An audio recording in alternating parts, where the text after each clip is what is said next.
offer me everything I ask for. Anything you want. I want my father back, you son of a bitch.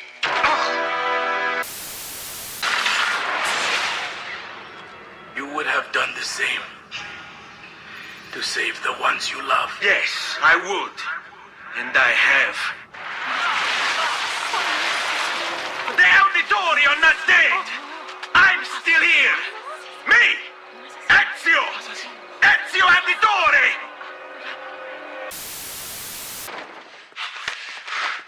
Don't hurt me. Just give me a chance. Just give me a chance! What about my uncle? Did you give him a chance? Did you? Answer me!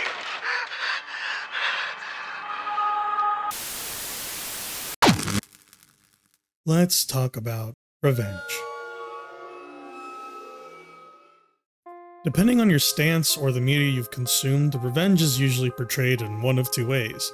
As extremely justified, juicy revenge, a blood-soaked path of slaughter leading to the final kill, or as a corrupting sin, self-gratifying, destructive, and doomed to bring more pain into the world. Most people resonate with one interpretation more than the other. Maybe you're the type that likes John Wick more, rooting for every bullet after they kill his dog. Or maybe you're the type that values letting go, seeing forgiveness as the real triumph. Maybe you crave the satisfaction of a villain finally getting what's coming. Or maybe you prefer a hero staying pure, refusing to be consumed by their rage. But there's more than one way to tell a story of revenge. Today, I want to look at two games that put you directly in the position of seeking vengeance. Not just narratively, but in a way that makes you reflect on your own morals. Two games that challenge your notions of violence, justice, and satisfaction. The games in question are The Last of Us Part II and Kingdom Come Deliverance 2. Both are sequels. Both deal with revenge. Both take very different approaches. And I'll be honest, I'm pretty biased. This is not going to be some neutral review. I'll say it up front. Kingdom Come 2 dwarfs The Last of Us Part 2 when it comes to the themes, message, and writing, especially around the power of revenge. Whether you've played these games or not, I will dive into their stories, how they deliver their messages, and why I think KCD 2 does it better than Neil Druckmann's so-called masterpiece. Before we get into the meat and potatoes, my name is Vex. I'm an amateur content creator breaking into the gaming commentary scene, or at least attempting to. If you're new or returning, thank you for clicking. Your feedback is always appreciated. Hopefully, I'll give you a perspective that you haven't considered before. Without further ado, let's get started.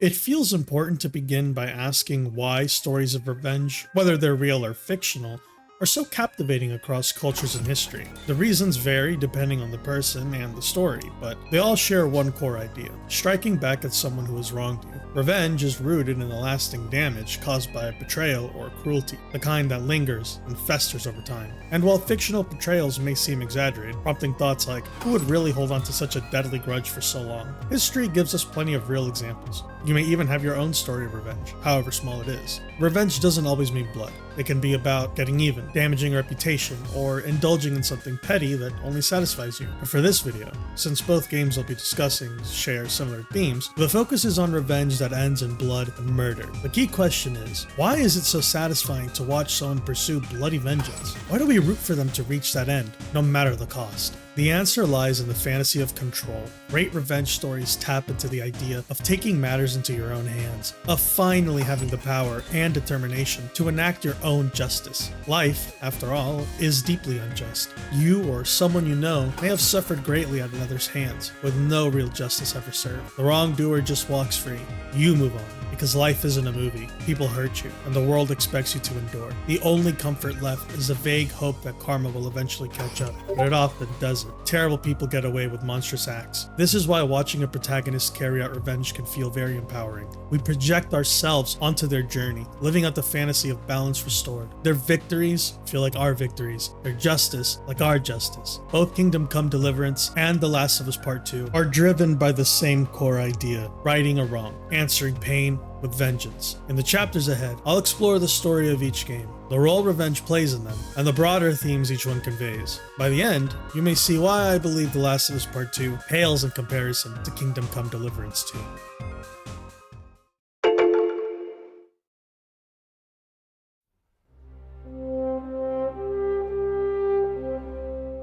The story begins in Bohemia, 1403, during a time of unrest due to King Wenceslas the Idle having been imprisoned and usurped by his brother, King Sigismund of Hungary, at the request of the Bohemian nobility that wanted a real leader in place. You play as Henry, living in Skalitz, a silver mining village under the lordship of Sir Radzig Kobyla. Henry is a young man, learning the trade of the smith from his father, Martin. We get a glimpse into the kind of person Henry is, a little bit of an immature village lad, concerned with fooling around with his friends and the girls from the tavern, but also a yearning to live life as an adventurer before settling down. Will you teach me how to use it like Sir Radzig said? Why? Well, it could come in useful. Maybe I'll travel a bit before settling down. I'd like to know more than the tavern on the green and the forge. You know the trouble with an adventurous life, son? It can end before it gets started. I might teach you how to handle a sword, and then someone will shoot you with a crossbow as soon as you set foot outside the house. His father, however, expresses to him that the best Henry should desire is settling down with a woman, working hard at his trade, and living an idyllic life. But before Henry could get started on either, an army of Cumans descended upon Skalitz, murdering and slaughtering everyone, including Henry's parents. Barely escaping from the attack, Henry flees, a moment that has haunted him since it happened. Though it would have been impossible for Henry to save his parents, or anyone, Henry vows to never run away again after this moment. Forgive me. Forgive me for everything. Next time I won't run. I'll never run away again. Since the attack, Henry has his father's last forged sword stolen by bandits looting Skalitz, and his determination to right the wrongs against him are clearer than ever. He must get his sword back, and he must kill the man who cut down his father in Skalitz, a man whose face he will never ever forget, General Markwart von Aulitz.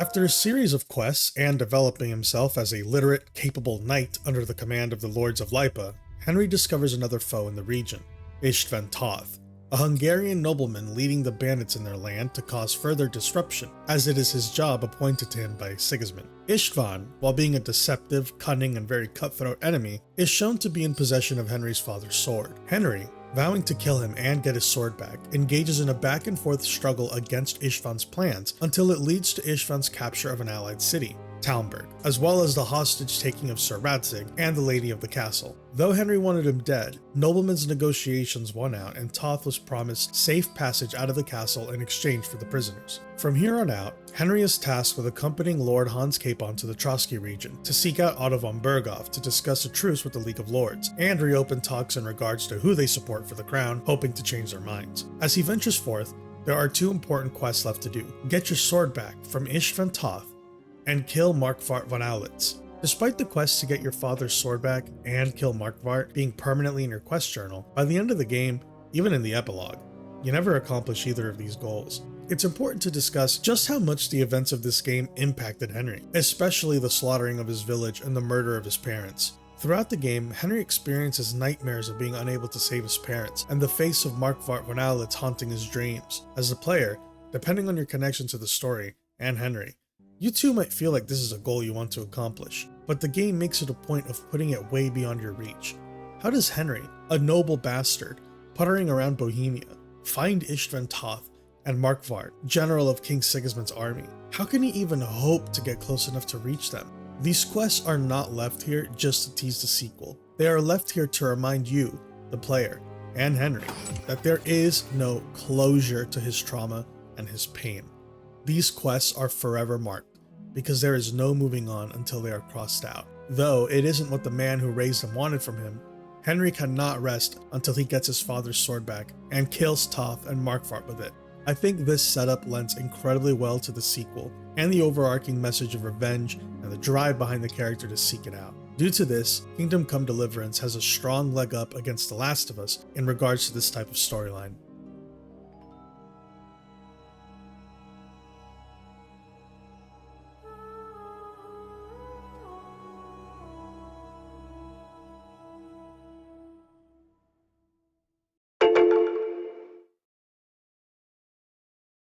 At this point, I find it strange to attempt to sum up the story of The Last of Us.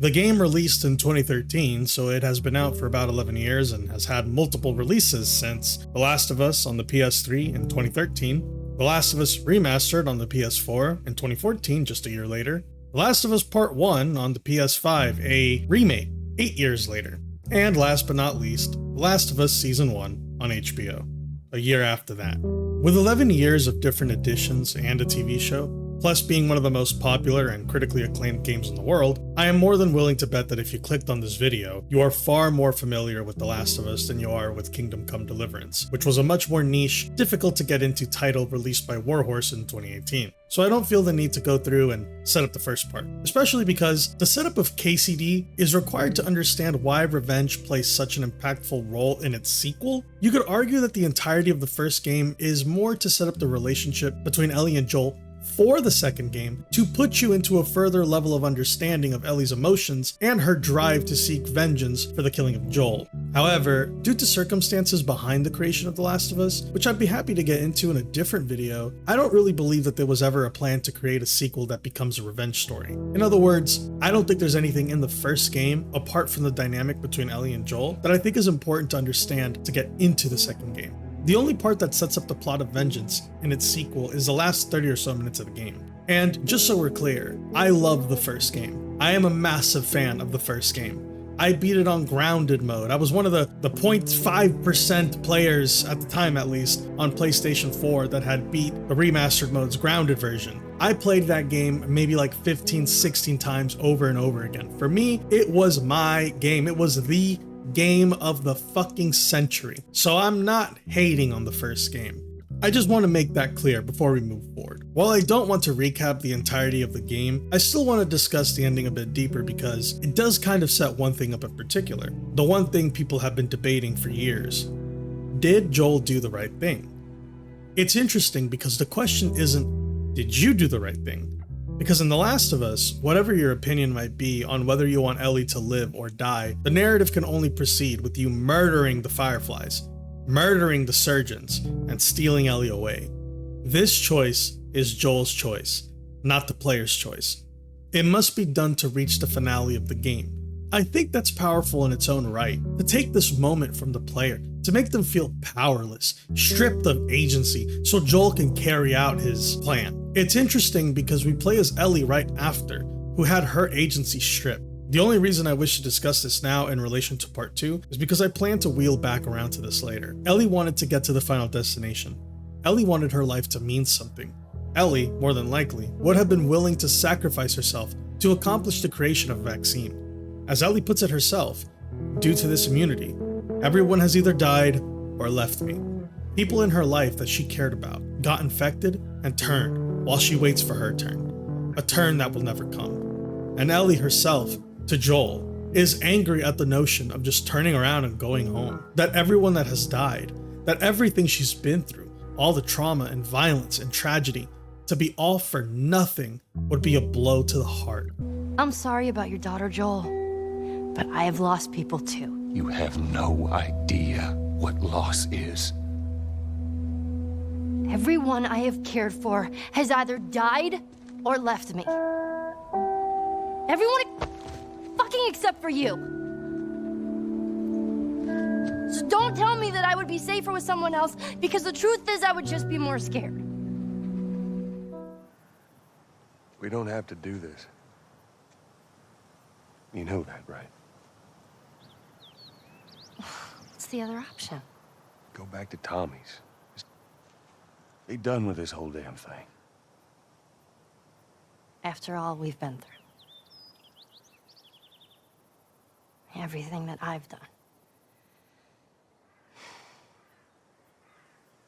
It can't be for nothing. Back in Boston, back when I was bitten, I wasn't alone. My best friend was there. And she got bit too. We didn't know what to do. So, she says, let's just wait it out. You know, we can be all poetic and just lose our minds together. I'm still waiting for my turn. Ellie. Her name was Riley, and she was the first to die. And then it was Tess. And then Sam. None of that is on you. Oh, you don't understand. When Joel kills all the Fireflies and makes that decision for Ellie, I think it's a powerful thing to have us play as Ellie right after. We are no longer in control of Joel. He's making his decisions. Now we play as the girl who had her agency taken from her. She couldn't make a decision. We couldn't make a decision. We are much more closely aligned to Ellie now. On that level, I think it's a fantastic ending. And the murder against the surgeons isn't completely crazy to set up a revenge plot in the sequel, just a weaker one. A much less personal one to Henry. Despite being Abby's father that was killed initially, but we don't know Abby. But we do know Henry, and we know his life, just as we know Joel and Ellie have their adventure. The Last of Us Part 2 is wasted on being a split narrative between Abby and Ellie. I'm of the belief that only one protagonist should have had their story play out. And if they really wanted the consequences of the first game to be more dire than ever, we should have just played as Abby and explored the dynamic between her and her father before he was brutally murdered. Imagine how conflicting things would have felt if the revenge fuel that they give you as Ellie in the beginning of Part 2 is the same fuel they would have given you for Abby, but you feel it towards a previous protagonist that you loved. I think there was an attempt to give you a bit of this, or at least an understanding, but it was poor, manipulative, and weak, with no meat on its bones. More on this later. I don't want to get too sidetracked ranting or criticizing Part 2. It'll have to be its own video.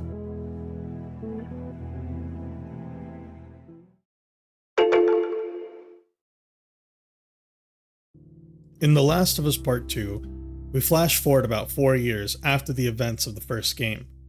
Here we have an older Ellie, who has a difficult relationship with the former protagonist, Joel, due to finally uncovering the truth about what he did 4 years ago. He lied about what happened with the Fireflies, admitted to killing them, and told Ellie that he would do it again and again if it meant saving her. Making a vaccine.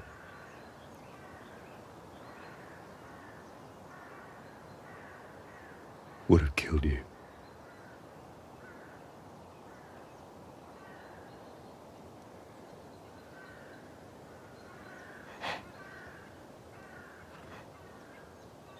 So I stopped them.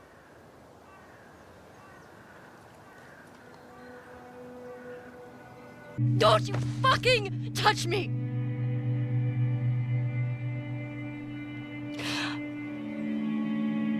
I'll go back. But we're done.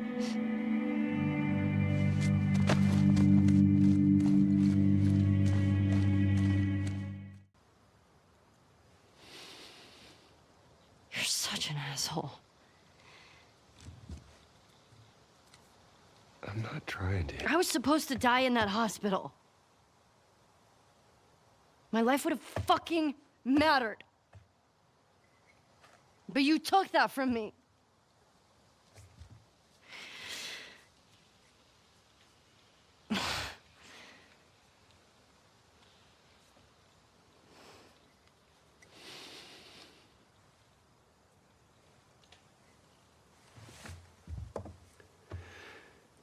If somehow the Lord gave me a second chance at that moment, I would do it all over again.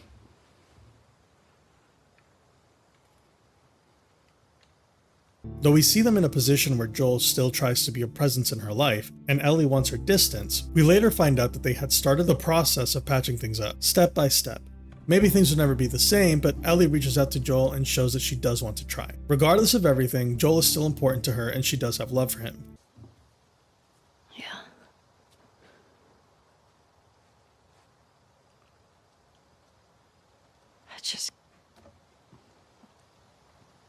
I don't think I can ever forgive you for that.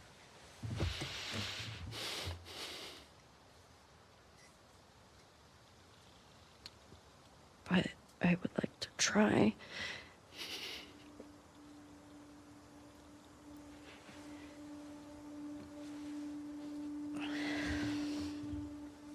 I like that. After all, they went through so much together and Joel has done nothing but continued to be a father to her for the last few years. Whether what Joel did was right or not, he did out of love for Ellie.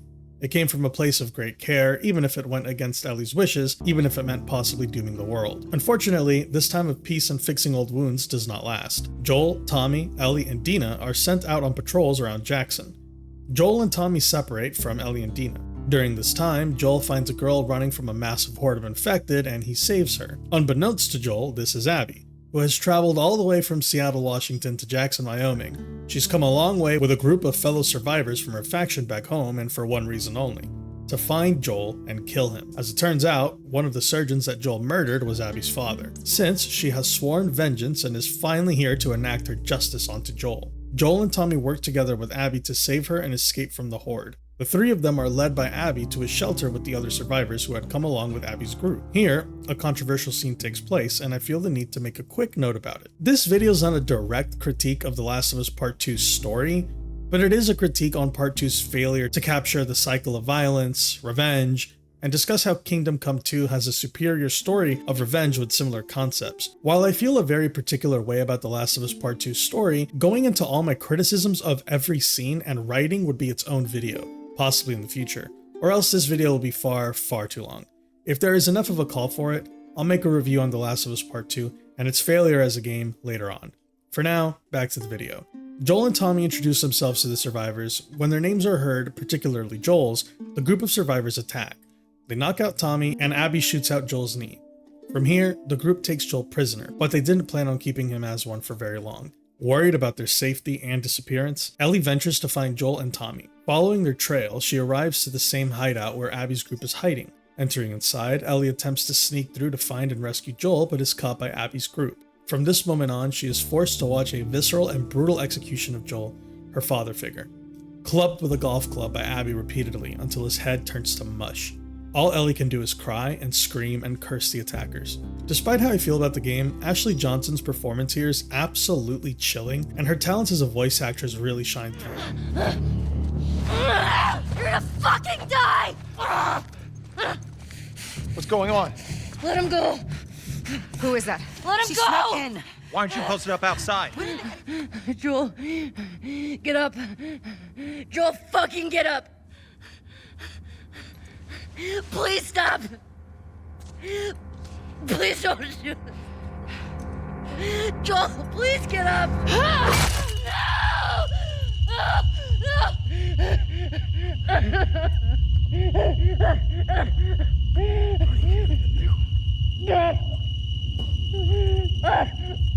I'll fucking kill you!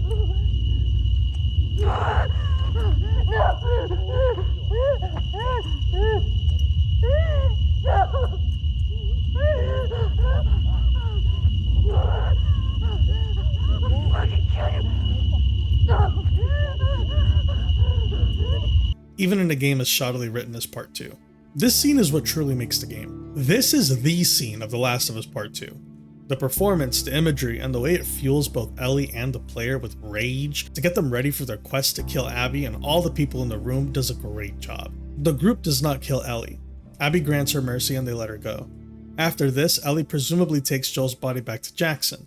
After being buried, she expresses interest in hunting down and finding the group from Seattle who'd come all this way, but Tommy forbids it. Later on, Tommy's wife Maria asks Ellie to go because, as it turns out, Tommy himself has chosen to leave and hunt down the Seattle group himself. Though the mission is to find and get Tommy back, Ellie's more than eager to jump at the chance of finding and killing Abby and her friends. While she leaves, Dina tags along and comes with her. Together they venture out from Wyoming to reach Washington. After several days of travel, Ellie and Dina begin to find themselves within Washington and running into WLF or Wolf troops. These Wolf troops are the faction Abby is associated with and are not friendly to outsiders. So Ellie, without a shred of mercy, slaughters her way through them. Over the course of the journey into Seattle, Ellie runs into Abby's friends, all of which were involved with the killing of Joel, and we see her brutally and mercilessly rampage over each and every one of them in her desperate attempt to find Abby. And though the journey and violence is wearing on her, she pushes onward. Ultimately, the journey comes to a head when Abby finds Ellie's hideout. Here, Jesse, who had found his way to Wyoming as well, to ensure Ellie and Tommy's safety, is killed instantly by Abby. Tommy is shot in the head, but not killed, and Abby and Ellie have something of a showdown. But Abby ends up as a victor, being larger, stronger, and she nearly kills Dina in the struggle. Blood for blood, particularly because Ellie killed a friend of Abby's who was pregnant with child, though Ellie did not know this until after. Luckily for Dina and Ellie, Lev, Abby's newest companion, begs her not to. So, Abby lets Ellie and Dina go, with a warning to Ellie to never see her again. Though I could get into Abby's side of everything, I find it to be ultimately pointless.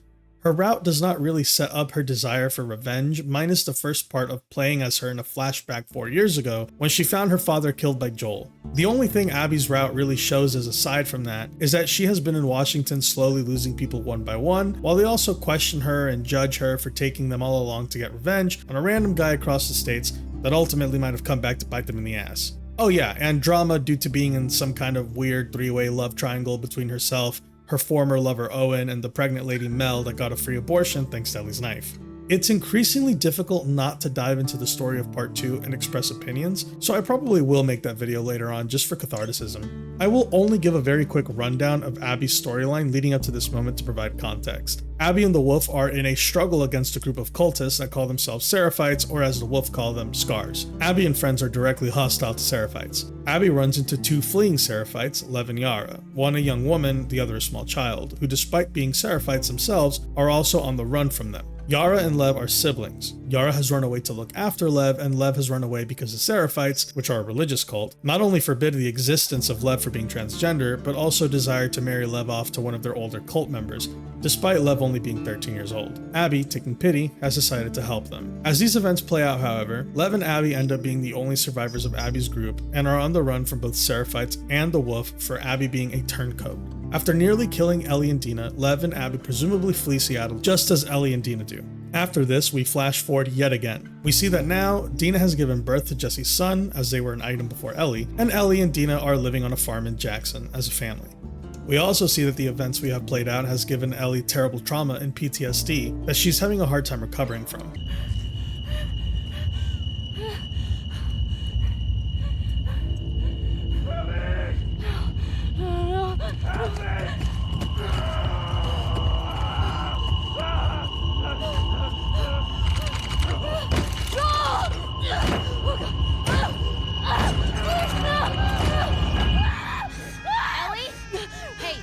Ellie, look at me. It's okay. You're home. You're home. Breathe. Okay, I'm gonna take him, okay? As she attempts to lead this idyllic, calm life, Tommy shows up and gives Ellie information on where he thinks Abby might have been spotted. However, now he has a limp and he is too handicapped and injured to be able to go after her himself, so he asks Ellie to. When Ellie expresses hesitation, Tommy instantly guilts her and Ellie makes the choice to go, with a warning from Dina. If Ellie leaves what they have to chase after Abby, then Dina will also leave. Not Jackson, but her, as she feels that they have a greater purpose now. A child, a home, a life. Still driven by a desire for revenge and closure, Ellie leaves despite the warning. After traveling, Ellie finds herself in California to find where Abby might be. Here, she runs into a group of slavers called the Rattlers. Presumably, Abby has been taken captive by them, so Ellie breaks into their compound to find her. And Ellie, being Ellie, does what she does best and massacres all of them. Finally, Ellie, wounded and exhausted, comes to a beach shore where the Rattlers have hung several people on crucifixes. Here, Ellie finally finds her target, Abby. But we can't quite dive into this confrontation yet. After all, the confrontation is the most important part of any revenge story. The confrontation is the pivotal moment where our protagonist has a choice to make. Fight, run, kill, forgive, forget. All of the buildup of their quest comes right to this moment. It is the single most vital scene to get right and to send your ultimate message. What has the protagonist learned? How has this changed them? What has this done to them? We can't dive into it just yet. We need to check back in with Henry 600 something years ago in Bohemia and see where his path of revenge has taken him.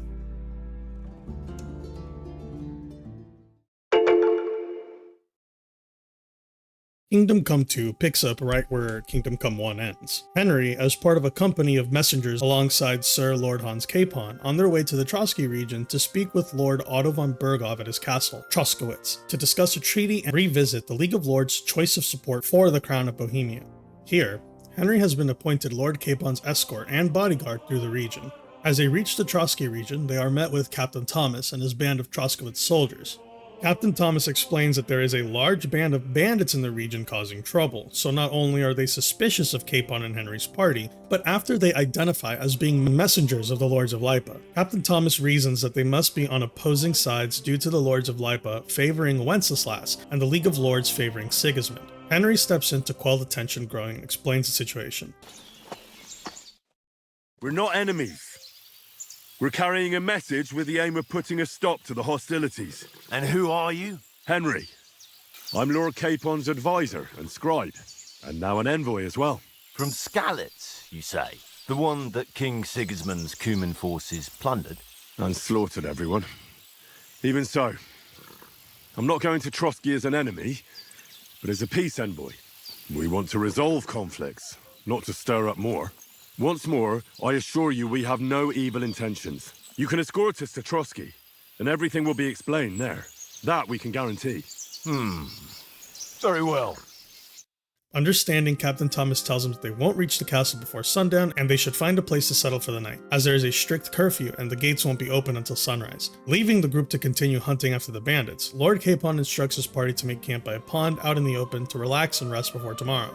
While Henry and Capon bathe in the pond, their party is attacked by a large group of bandits. They're all slaughtered, one by one, and Henry and Capon are forced to hide in the reeds. However, one of the women at the pond who had been doing laundry with the other women nearby is caught by one of the bandits. As she struggles, Henry calls after them.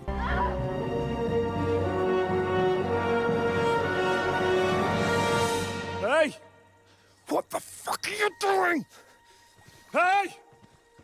Hands off her, you brute! What the hell's going on here? Let her go, you pigs! That bastard's with them! Fucking hell! You couldn't just leave it be, could you? Come on! Run! Stopping something from happening further. Just then, the leader of the bandits kills the aggressor, then orders his men to chase after Henry and Capon. Fleeing through the water, Henry is struck by an arrow and forced to sneak through the woods with Capon until they can get away. The pair manage to sneak past most of the patrols, until they hit a cliff's edge. Here, Capon makes it away, but Henry is in a clash with one of the bandits. The two slip over the edge of the cliff and plummet down a massive fall. And here we begin to see just how much Henry is tortured by the visions of Skalitz, humans, Markvart, and his dead parents. You know the trouble with an adventurous life, son? It can end before it gets started. I might teach you how to handle a sword, and then someone will shoot you with a crossbow as soon as you set foot outside the house. If you want to convince someone that they're wrong, try using your mouth and not your fists. We did a fine job.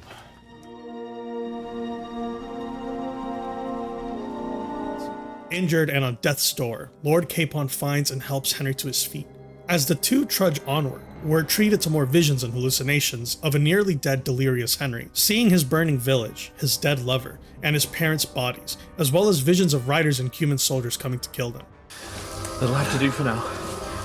As long as you're able to talk. As long as you talk, I know you're hanging in. Henry, what are you staring at? They're here. Sigismund's army. The only army here is the one-man army of Sir Hans Capon. Ah! Up!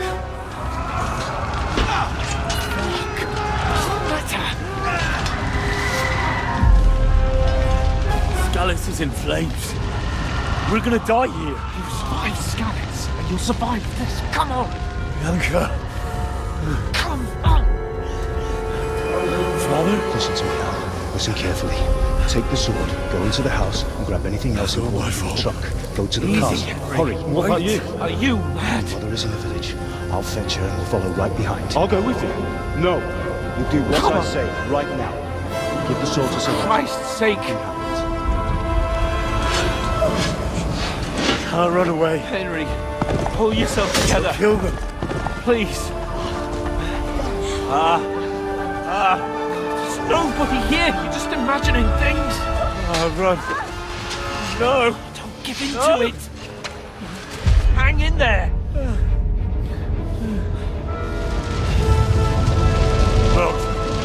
Make it together. You'll see. You're a warrior. You can do this. No. The linden tree. Just like Father always wanted. No, we can't stop. But I let them all down. You've never let me down. Henry, a light. Finding refuge with an older woman living in an isolated hut in the woods, Henry is treated but continues suffering feverish nightmares in his mind as he sleeps. After waking, Henry and Capon thank the herbswoman for taking them in and nursing them back to health, and though they look like vagrants, continue making their way to Troskowitz. Though they are without a letter, proper garbs, and the crests of their liege lord, Capon is determined to see their mission through, and Henry, always loyal, is determined to assist Capon in reaching his goal. As the two venture through the countryside, accompanied by a beautiful score.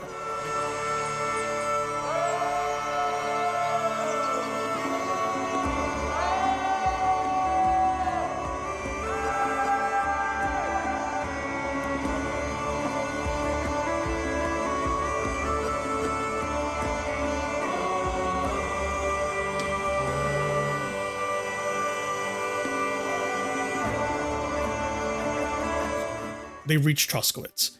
They are not allowed entry, and are turned away from the gate and forced to leave. Headed to the village not far from the castle, they begin devising a plan. Hearing of a wedding where Sir Otto von Berghoff will be attending in the near future, Henry and Capon attempt to find out a way to get there. Before this can continue, Capon gets himself into a brawl with one of the patrons at the tavern for feeling disrespected, and Henry has to get involved. The guards come and put Henry and Capon in the stocks. Here, they get into an argument, and they decide to split up and find their own ways to get to that wedding to have a chance at speaking with Lord Otto von Berghoff. And this is where the adventure of Kingdom Come II really begins, as you, the player, are allowed to find your own way through this new region and find a way to get to the wedding. At this point, you might be thinking to yourself, where's the setup?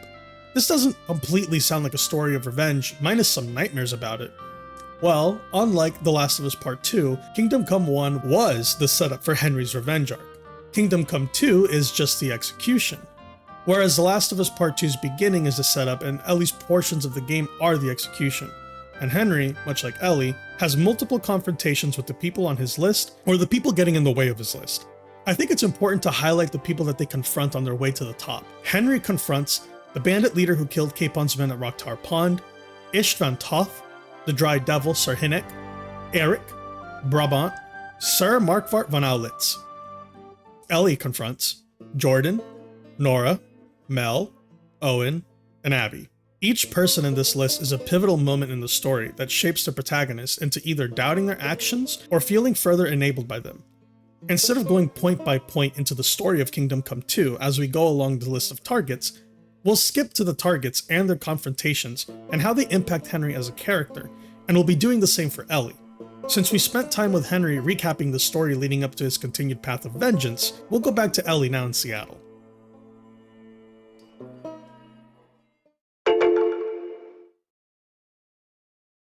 Some of the targets on Ellie's list actually end up dead before she has a chance to reach them.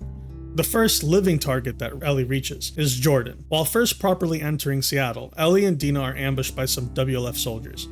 Dina is lost and searched for, their horse is killed, and Ellie is taken prisoner. When she wakes up, she's inside of a building, tied up, and being interrogated by Jordan. He was one of the wolf soldiers who was with Abby when she went to Jackson to kill Joel. Though he attempts to question her briefly, not much comes from the interrogation, as shortly after, the man who captured her enters the room and tells Jordan that the wolf leader, Isaac, ordered all trespassers into the city to be killed. So there's no use in questioning her. Jordan and the other wolf soldier argue about the order, with Jordan preferring to keep Ellie alive for questioning. During the argument, Dina shows up and kills the wolf soldier. Jordan shoots the glass ceiling out from under Dina and she falls a story down into the floor. Jordan tells Ellie that she should not have come here, and then he proceeds to attempt to strangle Dina to death, instead of just shooting her or using a knife. I don't care how many people she's with, we will find them, we will kill them. Can you just think for yourself for a quick second right now? Out of my way.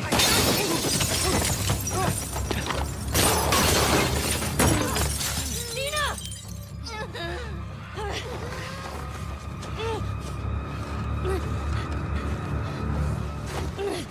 Jesus.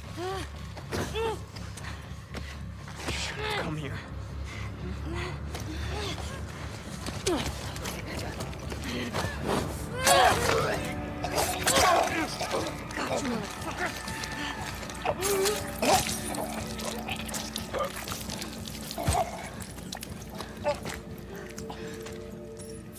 giving Ellie ample time to escape from her binds and stab him in the throat.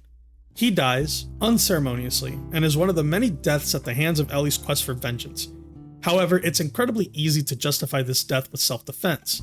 Though it is the first name off of a list to get to Abby, the impact of this death is quite minor, or pretty much non-existent, and Ellie and Dina are quick to leave shortly after.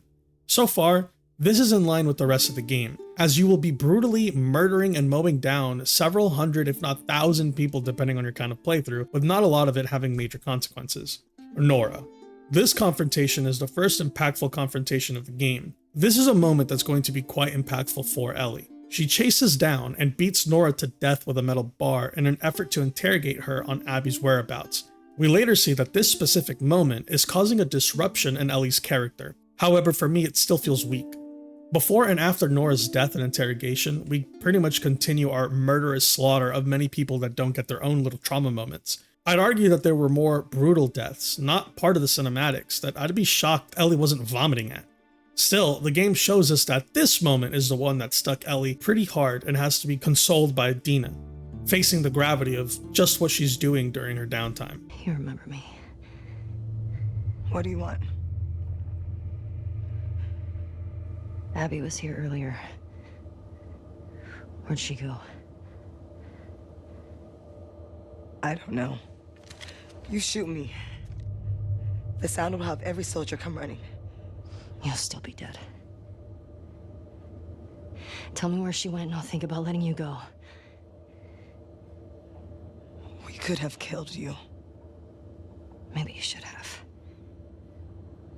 Or maybe you should have stayed the fuck out of Jackson. Where's Abby?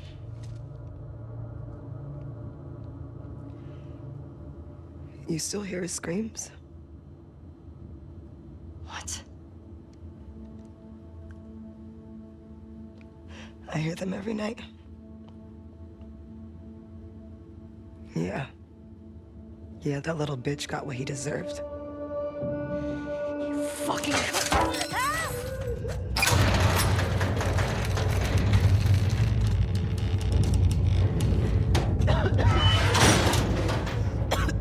Hi, Nora. Oh, God. Oh, God.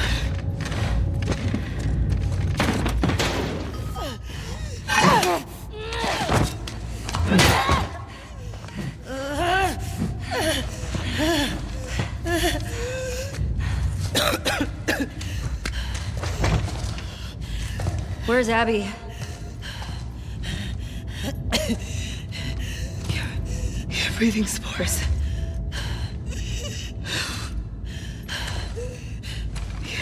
You're her.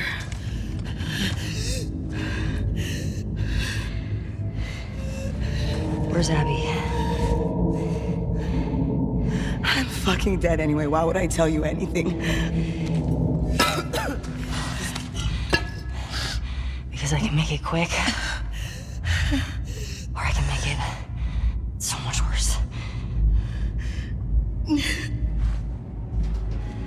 I'm not giving up, my friend.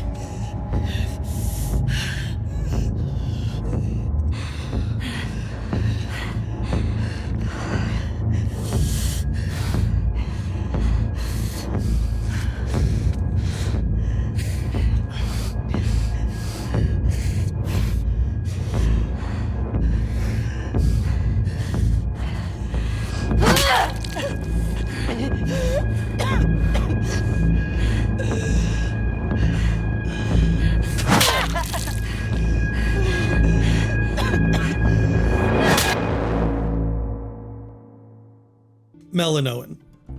I'm doing Mel and Owen together since they happened at exactly the same time. Mel and Owen were in Abby's hideout when Ellie found them and started demanding location information on Abby. In the midst of this, they attempt to disarm her and she ends up killing both Mel and Owen before discovering that Mel was actually pregnant. This was a real what the fuck am I doing moment, but I would argue another possible thought Ellie is having is, why the fuck is there a pregnant woman here? Why the fuck did a pregnant woman lunge at me? What the fuck just happened? Once more, though she is the enemy, it puts Ellie into the position of self-defense again. She can hardly be blamed for killing them. If Mel and Owen disarmed Ellie, they'd no doubt murder her immediately. Sure, it's probably a pretty difficult thing to handle, killing a pregnant woman, but the whole scene plays out so goofy. like a bunch of amateur killers looking at each other. Point to where she is. Fucking point!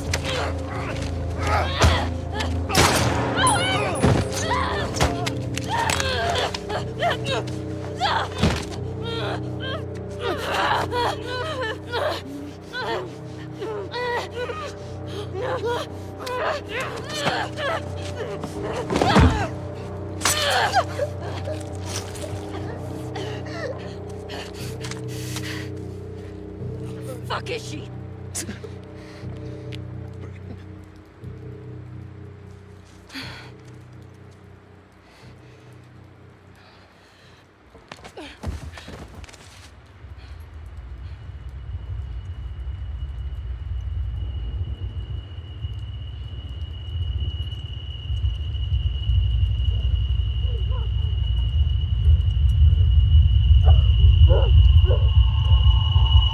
And finally, we're at Abby.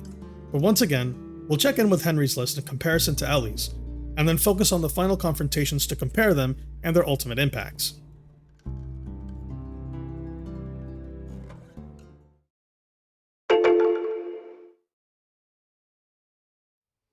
Jan Žižka.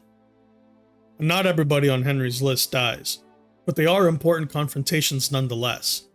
One of Henry's biggest confrontations in the game came against a bandit leader that he saw at Rock Tower Pond, later revealed to be Captain Jan Žižka, who is actually on the side of King Wenceslas. Before becoming allies, Henry and Hans Capon fought against his band while assisting Otto von Berghof in a brief alliance against the bandit threat. The confrontation against Jan Žižka is important because it highlights something integral for Henry. The captain fights dishonorably, ambushing, sneaking, and deceit, but they fight for a common cause. Žižka's defense for his actions are simple and pragmatic as a man of the sword. War is a nasty business. When Žižka says this, he means to say that there's no such thing as a good clean fight, or at the very least, a good clean fight isn't going to win a battle. War is not won with honor or chivalry. It's won with superior tactics and killing your enemy before they can kill you. A common sentiment shared among not only your fellow soldiers, but the people that you stand against.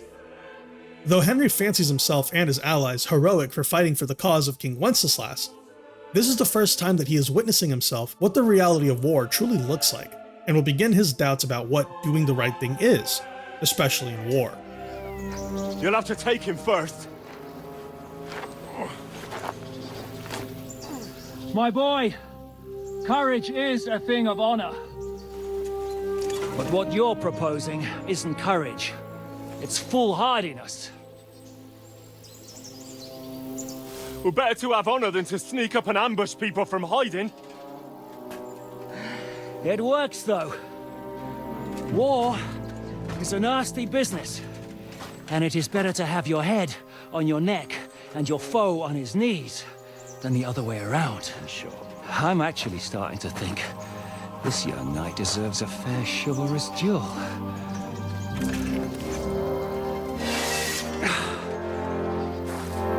If he's good enough, I'll let him live.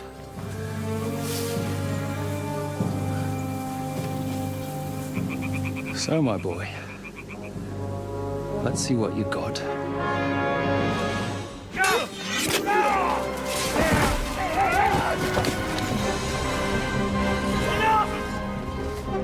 Damn it!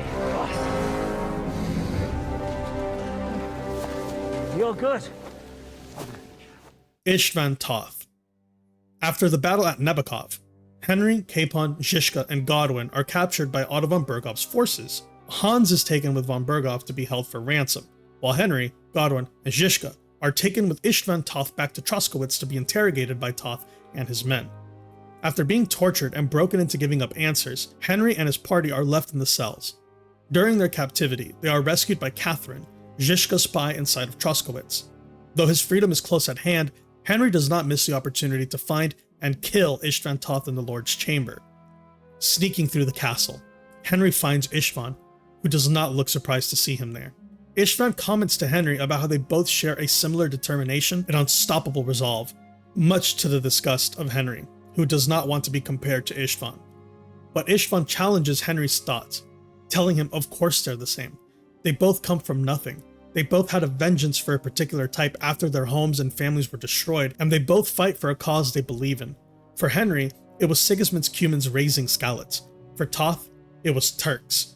They were both orphaned by war and took up arms to fight against their enemy. Except Toth remarks that Henry still has not learned two valuable lessons. The first, that war is a nasty business, and nobody comes out of it clean. And Henry can judge Toth and his allies all he likes, but they are no different from Zizka or the other noblemen who are at war, who, above all, know winning is the most important thing, honor aside. And second, that the stronger dog fucks the bitches. Istvan is on the side of Sigismund because he learned to survive by going where the power is strongest. Wenceslas and his supporters are on the losing side, so the natural choice should be to side with Sigismund and be part of the victors. Toth leaves Henry with some parting advice regarding their similarities. He claims that he, Eric, and Henry all share these common stories. Men that came from nothing, orphaned by war, but have survived. Toth says for men like he and Henry, you have to take things for yourself, because the world won't give you anything. Toth, amused by Henry's dismissal and denial of their likeness, offers Henry a choice: to honorably kill him in a duel and hold on to his naivety, or to simply gut him now, like a dog, because it's the smart thing to do. It's what Toth would do. Why risk it? You, the player, are offered this choice.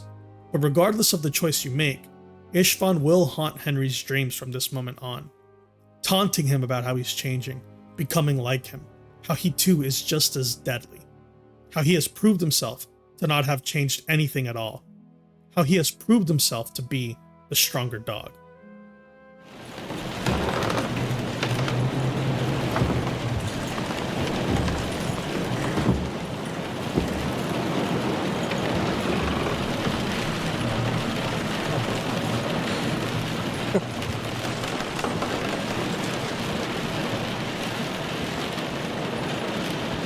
You just won't give up, will you?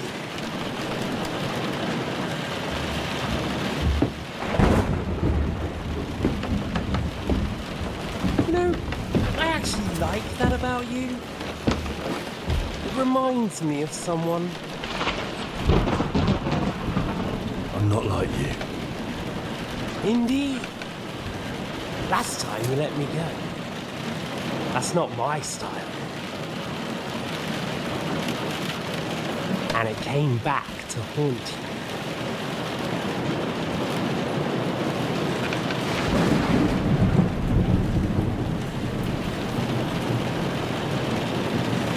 So, what's it gonna be? A fair fight? Or are you finally going to learn? Well, I'm not like you. So, I'll give you a chance. If you think you have a chance, be my guest.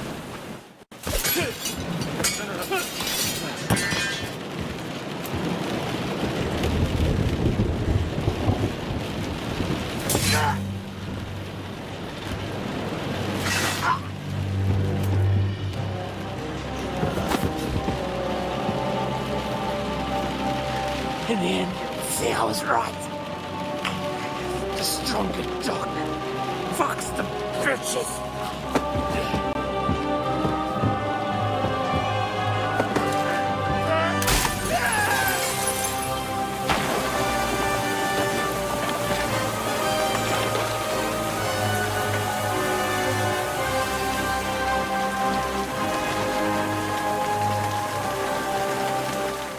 Sarhinek, the Dry Devil.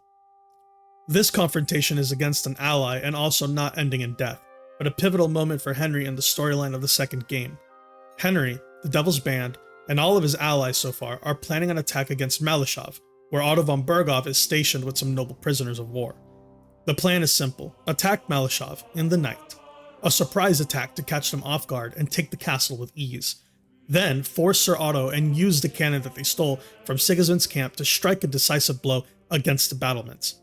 Henry, put under the Dry Devil's company and band, are ordered to attack the village on the gates of Malishov, to torch it, force the soldiers out, then surprise attack them.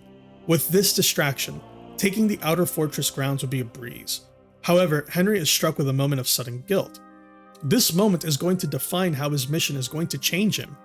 Henry, who watched Skalitz burn down, watched Cuman soldiers raid and murder innocent villagers, is being tasked with doing the same thing to an enemy location.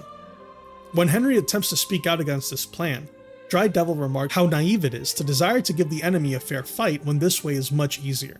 Like all the times before, Hinnock reminds Henry of the common expression, war is a nasty business. Another reminder that no matter what side you're on, you're committing acts one could consider evil depending on the side that they're on. In this moment, you, the player, are given two choices again: to fall in line under Dry Devil's orders and raid the village to make your victory a surefire success, or to defy Dry Devil's orders, who will challenge you to a duel. If you win, you will get your way, and you will be tasked with sneaking into the fortress and opening the gates instead, but making it into a straightforward attack, with all the enemy soldiers ready to pounce in one location at a moment's notice. Regardless of the choice that you make, Henry will face two brutal realities: that he is either becoming the very thing that he hates and judges, or that war can be fought honorably, much like his duel with Istvan, but not without a price to pay. Many men are lost when taking the honorable choice, and many more could have been saved if Henry had learned by now that war is a nasty business. Don't know whether he sprayed me with blood or piss. What, are you mad? We were only supposed to stir things up. What did you think we'd do? Get drunk with them? Torch the village. No prisoners. Look, just wait a moment. What is it, youngster? What's the problem? Do we have to burn down the whole village? What of it? Can't you carry out a simple task? Well, I don't know if... Listen, Von Bergau's in that fortress full of men. When they see the fire, they'll run out to extinguish it. They won't be expecting us. I never put my men's lives on the line, especially if I can have the element of surprise. I won't murder innocent peasants, Devil. What? Do you have kin in the village? Who the hell's got into you? This is the way my family was killed. They massacred them. And why? Kurva, that's your problem. This is a war, and this is our plan for getting Von Bergau. So if you want to do it your way, fine. You want to be a commander too? Let's see what you're made of then.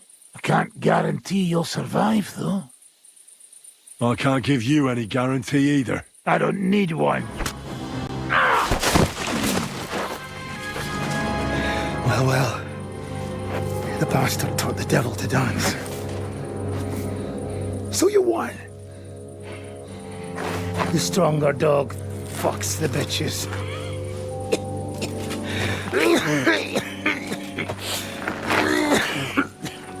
We'll let the turnip pullers live.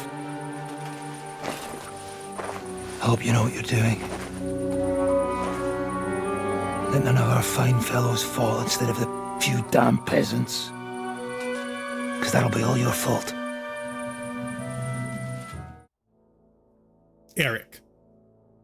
Eric is Istvan Toth's right-hand man and secret lover. A young man, much like Henry, who was orphaned during the wars Istvan was involved in. After raiding his village and making him into an orphan, Istvan took pity on young Eric, brought him into his service, and have grown close since. After killing Istvan, Eric swears blind vengeance against Henry, taking every opportunity presented to him if it puts him in the way of getting to Henry. If a duel between Henry and Eric is accepted, after successfully robbing the Italian court and Sigismund's army retreats from the country, Henry will ride to meet Eric at Sigismund's deserted war camp. There, the two will have a final confrontation and battle. Though Henry beats Eric in a duel, before he can land the killing blow, Henry discovers that all this has done is lure him away from Sukdal, which is about to be sieged by the Prague militia, led by Markvart von Aulitz.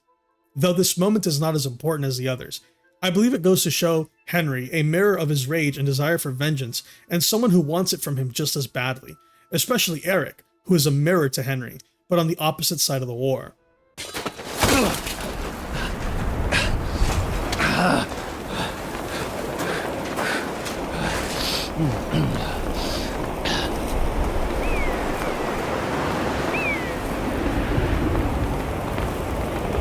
What are you waiting for? This isn't finished.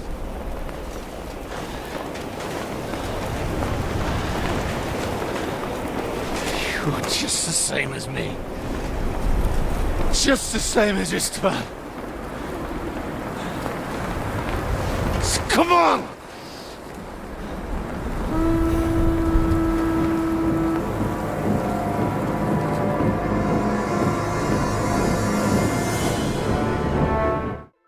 Brabant. Brabant, picked up alongside Capon as a POW in Malashov, joins the side of the Devil's Band with tall tales of military exploits and skill acquisitions. However, when planning to rob the Italian court, Brabant double-crosses the Devil's Band with his recruited men in an attempt to get away with all the stolen silver, gutting an important member of the Devil's Band and getting away by the skin of his teeth but without the silver. He later joins the side of Otto von Berghoff and Margvar von Aulitz against the Suckdal siege to attempt to get some of the stolen silver. When Henry and his half-brother Sam sneak out from the battlements to get help for Suckdal during the siege, they sneak into the Progress camp but not together. Sam rushed ahead, searching for Otto von Berghoff to get revenge for Sir Otto's orders to raid the Jewish quarter in Kuttenberg, where his people and family were. However, his lust for revenge sees him caught, and he is taken captive by Brabant, who tortures Sam for information. Henry sneaks into the barn where he is being held, fights Brabant, and a cowardly, begging Brabant falls to his knees, ready to give Henry any and all information in order to be spared. At this point, Henry has learned valuable lessons regarding war, killing your enemy, pragmatism, but also honor and righteousness. Though it is dishonorable to kill a surrendering enemy, Henry can justify his kill of defenseless Brabant using pragmatism or just a desire for vengeance.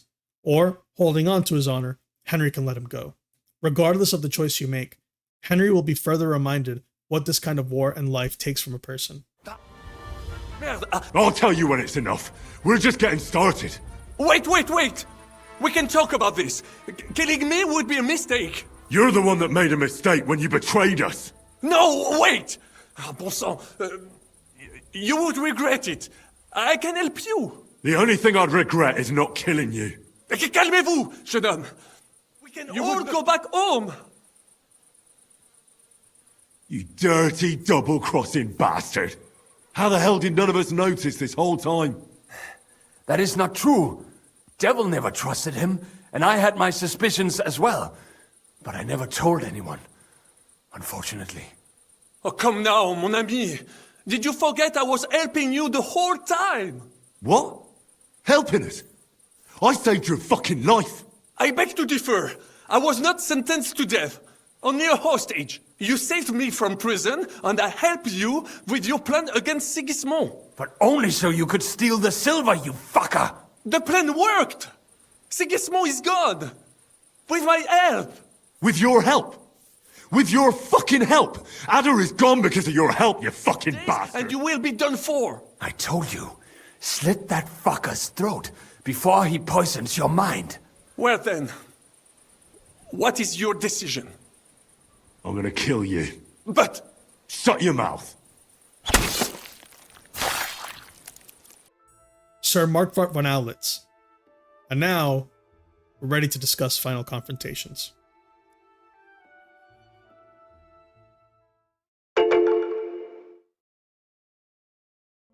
Finally, we're at the final confrontations of both games. And funnily enough, they share two very strong similarities. Both Henry and Ellie find the targets that they're looking for, and both of them do not get an epic final showdown.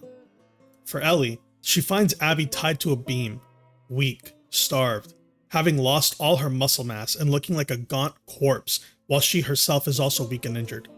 Henry, within the Progress camp, finds Margvar inside of his chambers. At the beginning of the siege of Suckdal, some 20 days ago, Margvar was struck by a crossbow bolt to the chest by Dry Devil during negotiations. Since, he has been recovering in his chamber, slowly waiting to die. Our similarities end there, and we'll break into each final confrontation separately, starting with Ellie. Ellie cuts Abby down from her post. Immediately, barely acknowledging Ellie, an exhausted and nearly dead Abby starts rescuing Lev from the post that they're hanging on. Cut down, Abby carries Lev to a boat waiting on the shore and sets him down. But Ellie isn't satisfied. After all, she came this entire way to kill Abby. She can't stop now. Not when closure is a knife strike away. But she won't kill Abby without a fight. She demands a fight. There's something about seeing Abby weak, gaunt, desperate, that doesn't give Ellie the drive to simply plunge her knife into her throat and be done with it. Abby doesn't want to fight, but she doesn't care. She's past it. All she cares about now is getting Lev out. With Lev's importance in the air, Ellie pivots her attention to him, holding her blade to Lev's throat, and threatens Abby with his murder if Abby does not fight her. Forced to fight, Abby stands, and the two have a final showdown. Each swing, each strike, you can physically feel, as the player, the weight and exhaustion and violence of each attack. The two women tiredly clash, pummeling each other, slicing each other, Ellie attempting to drown Abby and has two of her fingers brutally bitten off by Abby. Overpowering her, Ellie is close to drowning her and finally ending this. But just as she's doing so, she has a flashback of Joel and removes herself from Abby. Crying, she tells Abby to just go. Without another death, just like that, it's over. Abby leaves with Lev, and then Ellie goes back home.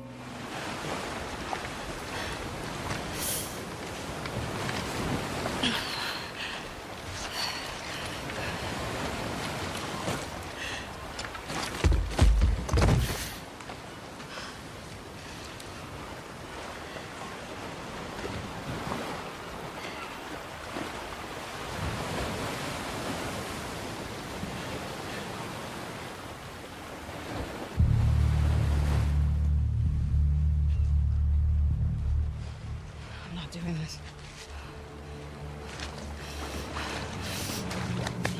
No.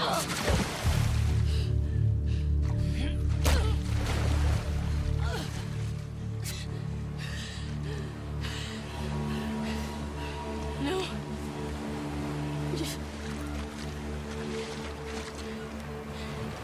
I'm not gonna fight you. Yes, you will.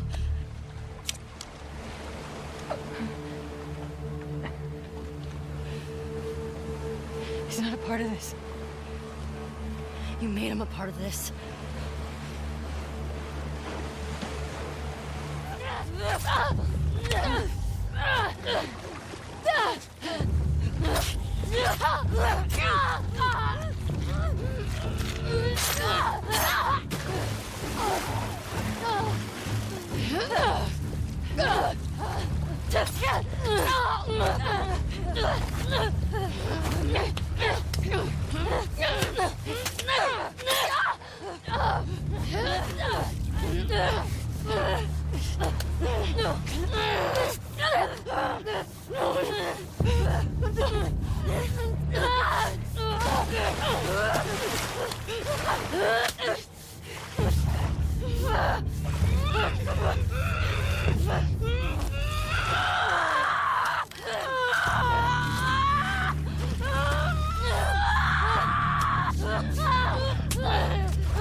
Go. Just take him.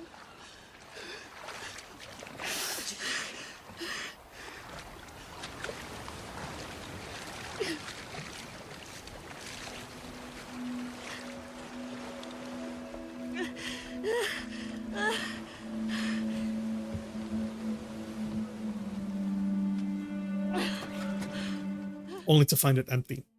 No one here. No Dina. No baby. Only the things that she left in her room, including the last connection to Joel that she has. The guitar he had worked so hard to find strings for and gift to her. so that he could teach her to play. And though she tries to play the song that he taught her one last time, her missing fingers make her unable to hit the notes that she needs to hit. Realizing this, her last connection, severed because of her lust for revenge, and her greatest fear has come to pass. She's all alone. And so, she leaves, with her fate unknown to us.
Henry stands in Markvart von Aulitz's room. Here, he sees the dying Markvart, who thinks Henry is a servant and requests wine from him. Lowering his dagger, Henry retrieves a flagon of wine and serves Markvart one final drink. Markvart, seeing Henry, says nothing, just drinks his wine before speaking with him. In this moment, he tells Henry that he knows who he is. That village lad from Skalitz, the one who ran from us. Your father fought like a lion. Henry, shocked, asks Markvart if he's really remembering him and his family. Markvart tells him of course he does. Killing is not an everyday thing. He remembers everyone he has ever killed, and he asks Henry, "Don't you?" Here is the final test of understanding for Henry, as Markvart goes on to explain that war is indeed a nasty business, and he only did what was requested of him as a general of Sigismund's army. He fought for the king that he believes in, for the king that he is friends with, for the country he wishes to see flourish. Though he is critical too of the brutality of Sigismund, he is a general, and war is his job. There are no regrets. He lived a good life. He has horses, a wife, and daughters back home that he knows will all be taken care of. If Henry so chooses to challenge the notions of similarity, or how his side is different, Markvart tells Henry to see the reason and logic of his anger and hatred. I did what I thought was right. Didn't you? You've killed many men. Don't you think some were fathers and sons to someone too? Markvart has a final request. He doesn't want to die dishonorably, hacked to death, nor does he want to die sitting, waiting for death like a stuck pig. Knowing you're here for vengeance, he asks you to kill him, honorably, standing, to allow him to die like a man. This is requested by the general that has haunted Henry's dreams, a piercing, menacing gaze that he's revisited time and time again, a man that was the reason for the most tragic and blood-soaked day of his life. Before him, the myth, the boogeyman, is just a man, with a life, with notions, with his own thoughts. And now Henry has a choice, to slaughter him, to abandon him, or to kill him justly. You, the player, have the option to decide what war has done to Henry. You, the player, have the option to decide whether the war has turned Henry into someone who has accepted the lessons he has learned, someone who has rejected them in favor for honor and righteousness, or someone that is simply here to get revenge.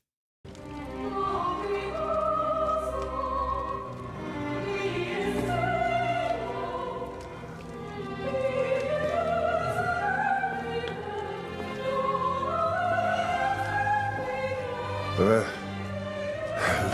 have you been? Pour me some wine.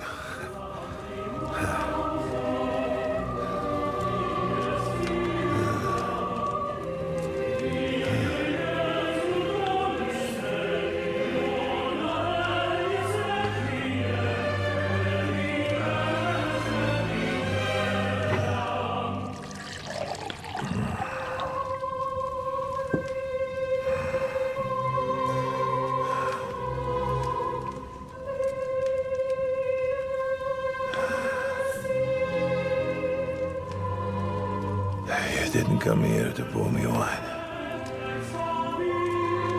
You came here to kill me.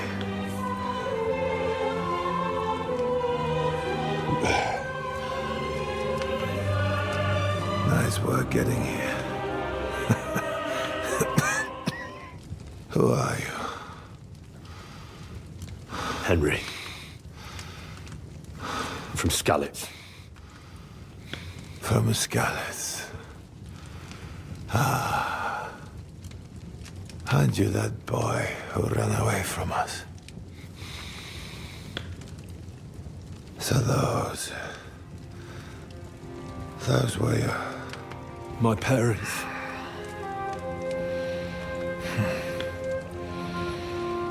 Your father fought like a lion. And I see you're your father's son. You've done him proud.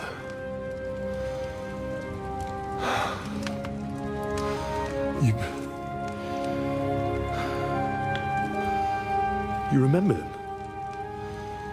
Oh, yeah. I remember everyone I killed. That's not an everyday thing. Don't you?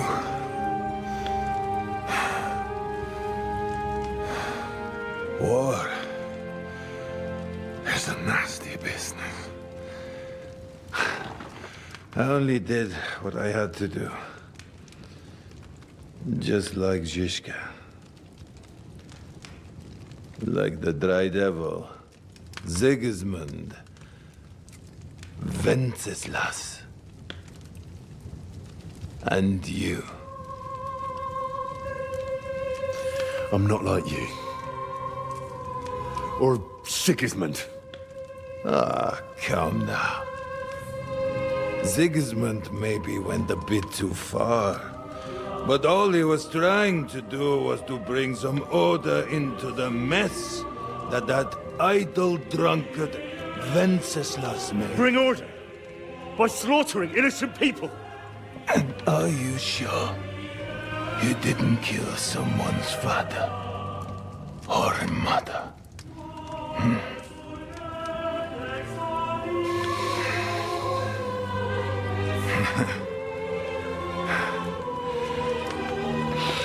But I don't want to preach you any sermons here. You came here with a purpose. I won't hold you back. Take your revenge. Huh? I don't want to sit here all night, dying slowly like a stuck pig.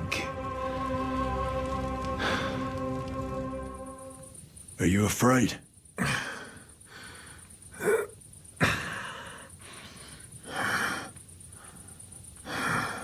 Every day when we pray, we say to God, "Thy kingdom come."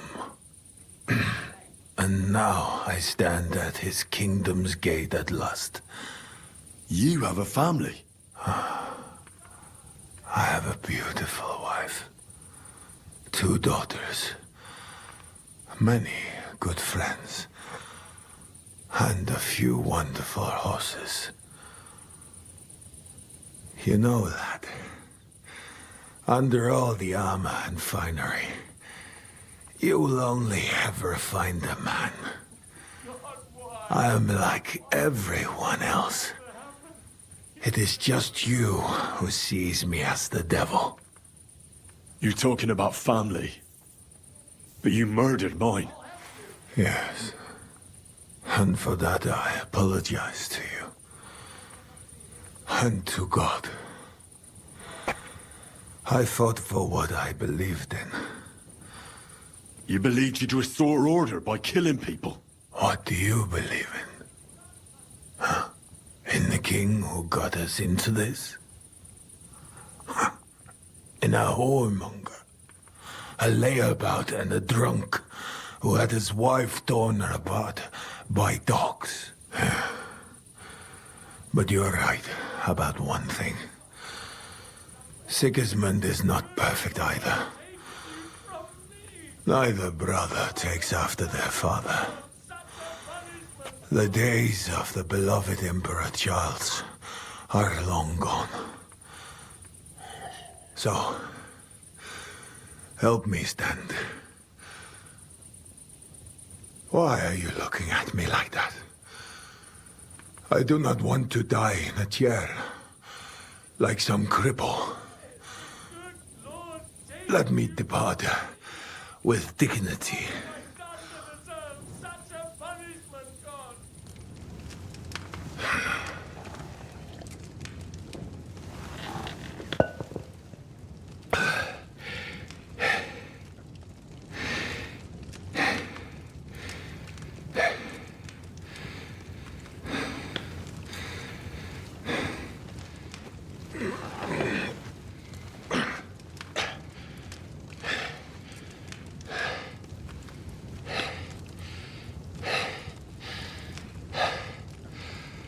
What are you waiting for? Huh? You want me to call for help?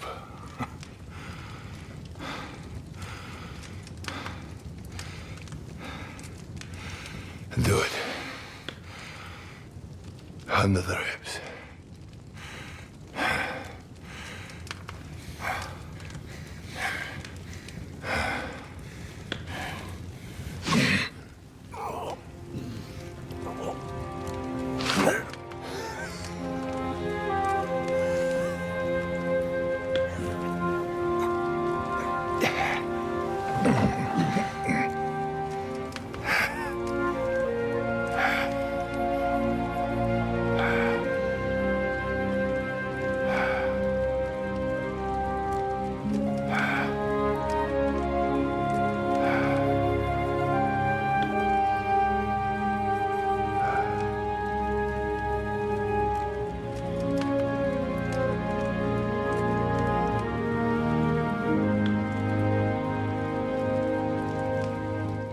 No matter which you choose, this moment will mark the culmination of each confrontation leading to this very moment, and you, the player, choose what Henry takes away from all this.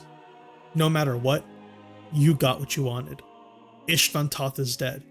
You have your father's sword. And you've gotten your revenge on Sir Markvart von Aulitz.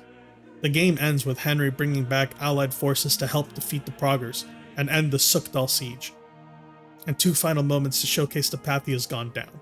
A vision of his parents, representing his conscience, telling him of his deeds in the new region and his choices as a man. Depending on your acts, your conscience, represented by your parents, will either express disapproval and disappointment, or pride in sticking to your honor and your ideals, when everyone opposed you and tried to turn you into something that you are not. Good luck. You'll need it.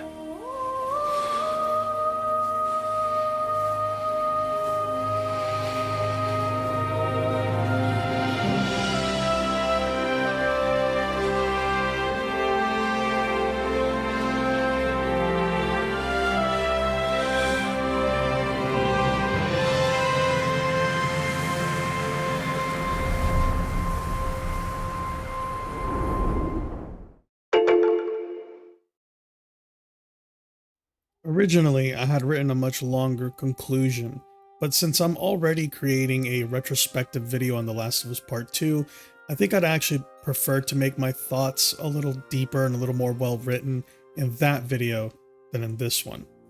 However, if I could just quickly put all my thoughts together, then I would say this. In my foray back into Part 2 and Kingdom Come 2, I think I can better phrase exactly what it is I feel is the great big difference between both games' attempts to handle revenge storylines.